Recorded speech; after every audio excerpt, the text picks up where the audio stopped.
자, 이제 순환에 대해서 말씀드리겠습니다. 순환이라고 하는 게 어떤 건지 여러분들도 다 알겠지만 선생님이랑 같이 한번 이렇게 정리를 또 해보도록 하겠습니다. 여러분들 이제 순환에 대해서 배울 때 가장 중요한 건 순환의 정의겠죠. 순환의 정의가 어떻게 되나요? 네, 순환의 정의는 혈액이 심장을 떠나 다시 심장으로 돌아오는 과정을 얘기를 합니다. 몸의 모든 곳에 물질을 운반하는 역할을 담당하는데요. 이 혈액은요, 혈구와 혈장으로 되어 있습니다. 혈구는 대표적인 게 적혈구, 그 다음에 백혈구, 그 다음에 혈소판, 이렇게 크게 세 가지를 얘기를 합니다. 적혈구, 백혈구, 혈소판 각각 이 기능이 다르죠. 적혈구는 산소와 이산화탄소를 운반하고, 백혈구는 식균작용, 면역을 하고, 혈소판은 혈액을 응고를 하는, 우리가 출혈이 일어나면 피딱지가 생기는 이유가 이 혈소판 때문입니다. 자, 이제 혈장 보겠습니다. 혈장엔 영양소도 있지만 노폐물도 있고 호르몬, 항체, 이산화탄소 등 여러가지 물질들을 종합해서 운반시키고요. 체온을 유지시키는 등 항상성에도 관여를 합니다. 항상성이라고 하는 것은 항상 유지시키려고 하는 성질을 얘기를 합니다. 자, 심장의 구조를 보겠습니다. 사람의 심장은 이심방 이심실로 되어 있습니다. 일정한 규칙을 가지고 수축과 이완을 반복하는데 이걸 우리는 심박, 심장박동이라 얘기를 하죠. 그림을 더 좋게 한번 보겠습니다. 네, 보시면요, 이렇게 좌심방, 좌심실, 우심방, 우심실이 있는데 해부당하는 사람 기준으로 만들어져 있고요. 이 그림 가지고는 굉장히 보기가 좀 헷갈립니다. 헷갈려서 선생님이 그림을 그려준 적이 있죠. 이렇게 그렸어요. 기억이 나시나요? 자, 하나씩 보겠습니다. 왼쪽 편에 있는 게 이게 좌심방, 좌심실, 오른쪽 편에 있는 얘가 뭐라고? 우심방, 우심실입니다. 자, 그리고 선생님이 좌심방, 좌심실 그릴 때 좌심실을 좀 두껍게 그렸어요. 왜? 온몸으로 피를 보내주기 위해선 여기 근육이 제일 많다라고 했습니다. 그러면 이 좌심실과 연결되어 있는 요 혈관, 이 혈관이 대동맥이 되겠다. 대동맥이 된다라는 걸 기억을 해주시고요. 그 다음 대동맥, 온몸으로 피를 보냈어. 그럼 한 바퀴 쭉 돌아가지고 들어오는 혈관이 있겠죠. 즉 얘가 대정맥이 됩니다. 대정맥이 되고 대정맥을 받아주는 곳, 바로 이곳이 우심방이 됩니다. 우심방을 통해서 우심실로 피가 들어가게 되면 우심실에서 다시 피가 출발해서 온몸을 돌고 왔으니까 이산화탄소가 많겠구나. 그러면 산소가 필요하겠구나. 산소를 받으러 어디로 갑니까? 폐로 향하게 됩니다. 심장에서 나가는 혈관은 동맥, 들어오는 혈관은 정맥. 앞에 무엇을 붙이냐에 따라서 얘가 어디로 가는지를 알 수가 있습니다. 폐로 향하는 나가는 혈관, 폐동맥. 그 폐동맥이 바로 얘가 되겠죠. 어떤 거? 요 놈이 됩니다. 폐동맥을 통해서 나와가지고 폐를 지나서 그 다음에 들어오는 혈관, 얘가 아니고 얘기했네요. 이 혈관을 우리가 폐정맥이라고 하고 우심방으로 들어오게 되죠. 이 과정을 각각 체순환, 폐순환이라고 했는데 그건 좀 더 뒤에서 다시 한번 더 살펴보도록 하고요. 일단 여러분들 각각의 혈관의 특징들도 좀 한번 살펴보겠습니다. 우리 혈관은요, 이렇게 세 개로 나눌 수 있죠. 보시면 뭐가 있습니까? 그렇습니다. 동맥, 정맥, 그리고 이 사이를 이어주는 모세혈관이 있습니다. 자, 대동맥과 동맥같이 이런 동맥들은요, 근육이 많아요. 그리고 굉장히 탄탄하고 두껍습니다. 왜? 압력이 높기 때문입니다. 그 다음 정맥은요, 혈압은 낮은데 얘가 거꾸로 흐르게 됩니다. 뭐가? 피가, 혈액이 거꾸로 흐르게 돼요. 역류하는 현상이 있단 말이죠. 그래서 우리는 이걸 막기 위해서 판막이라고 하는 부분이 어디에 있다? 정맥이 있다는 것을 알 수 있어야 됩니다. 이 사이를 이어주는 이 모세혈관은 표면적이 굉장히 넓어서 물질 교환이 매우 활발하다라는 걸 기억을 해주셔야 됩니다. 이 내용이 어디에 나와 있을까요? 당연히 프린트물에 있죠. 프린트물에 있는데 같이 한번 살펴보도록 하죠. 프린트물 보시면요, 이 내용들이 있습니다.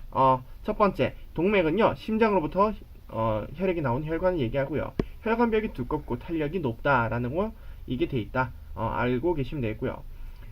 정맥은 심장으로 혈액이 들어가는 혈관이고요. 모세혈관에 혈액이 합쳐서 흐르고 혈압은 낮으나 판막이 존재해 혈액 연류를 막아주면서 주변 근육이 수축이완해가지고 혈액의 흐름을 돕습니다. 모세혈관은 한 겹의 세포층으로 되어 있어서 뭐가 활발하다? 물질 교환이 활발하다. 그래서 선생님 밑에 있는 이 그림 가지고 설명을 좀 많이 했었어요. 기억이 나셔야 됩니다. 각각의 특징들 선생님이랑 같이 한번 보겠습니다. 자, 혈관의 특징을 이 그래프로 한번 설명했었는데요. 빨간색 동그라미 보시죠. 그럼 동맥은 혈압이 제일 높다는 것을 알 수가 있습니다. 그 다음에 녹색 동그라미랑 노란색 동그라미를 보겠습니다.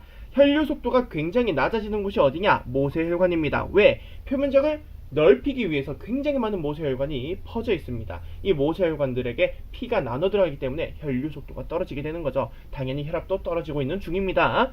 그런데 총 당면적은 굉장히 높다. 제일 높다는 걸 기억을 해주시고요. 그 다음 정맥을 보겠습니다. 정맥을 보시면요, 혈류 속도가 갑자기 올라가게 됩니다. 그런데 혈압은 계속해서 낮아지죠. 그렇습니다. 판막을 통해서 뒤로 역류하는 걸 막아주지만 혈류 속도를 높여가지고 심장으로 혈액을 보내주기 때문입니다.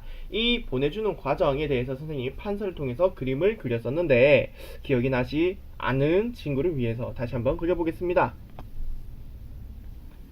자, 보시면 검은색으로 된 게 혈관이고요. 정맥입니다. 그 다음에 선생님이 이렇게 노란색으로 동그라미 친 게 바로 판막이 됩니다. 그 옆에 빨간색으로 있는 게 근육인데요. 이 근육이 수축과 이완을 하면서 정맥을 눌러주게 됩니다. 정맥을 눌러주게 되면, 자, 혈액은 이 판막을 넘지 못하기 때문에 뒤로 역류가 될 수는 없어요. 여기 이렇게 고여있던 혈액이 눌러지면서 위로 상승되게 되는 거죠. 상승되면서 이때 올라가는 건 통과가 됩니다. 여기가 열리면서 통과가 됩니다. 이렇게 올라오고 가둬지고 올라오고 가둬지고 이걸 반복하면서 혈류 속도를 일정하게 유지시킬 수 있게 되는 거죠. 자, 그렇다면 이제 나머지 동맥혈과 정맥혈에 대해서 한번 보겠습니다. 이런 식으로 동맥혈과 정맥혈은 산소가 들어있냐 안 들어있냐에 따라서 색깔이 굉장히 다르고요. 이런 동맥혈과 정맥혈을 알기 위해선 폐순환과 체순환에 대해서 우리가 또 알아야 됩니다. 폐순환과 체순환. 자, 보겠습니다. 우리 체순환이라고 하는 것은요, 어디서 시작하게 되죠? 그렇습니다. 체순환은 좌심실에서 시작해서 우심방으로 들어오는 과정을 얘기하고, 자, 좌심실에서 시작해서 대동맥을 따라서 동맥을 따라서 어떻게 모세혈관으로 가게 됩니다. 이 조직세포의 모세혈관을 지나면서 뭘 주죠? 영양분과 산소를 어디에? 조직세포에 줄 수 있게 됩니다. 영양분과 산소를 조직세포에 주고, 그 다음에 뭘 받죠? 이산화탄소와 노폐물을 받아가지고 다시 심장을 향해서 오게 됩니다. 이때 정맥을 지나서 대정맥을 지나서 쭉 들어오면 우심방, 우심실. 자, 우심방까지가 우리가 체순환이 되겠습니다.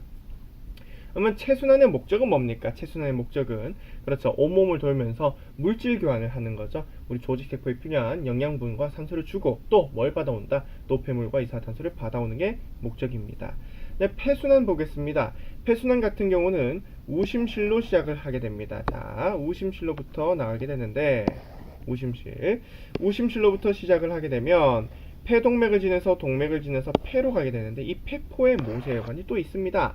이 폐포의 모세혈관을 지나가지고요, 폐정맥, 그 다음에 좌심방을 통해서 들어오게 되는 거죠.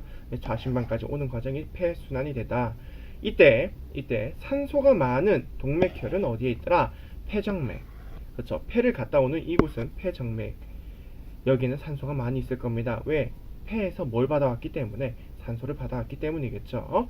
그 다음에 이제 좌심방, 좌심실. 당연히 폐의 정맥과 연결돼서 피가 흐르니까 산소가 많겠죠. 그 다음에 대동맥까지는 동맥혈이라고 보시면 되겠습니다. 그 다음 정맥혈은 반대로 폐에 들어가기 직전인 폐동맥과 대정맥, 그리고 그 사이에 있는 우심방과 우심실, 여기가 전부 다 정맥혈이 되겠죠.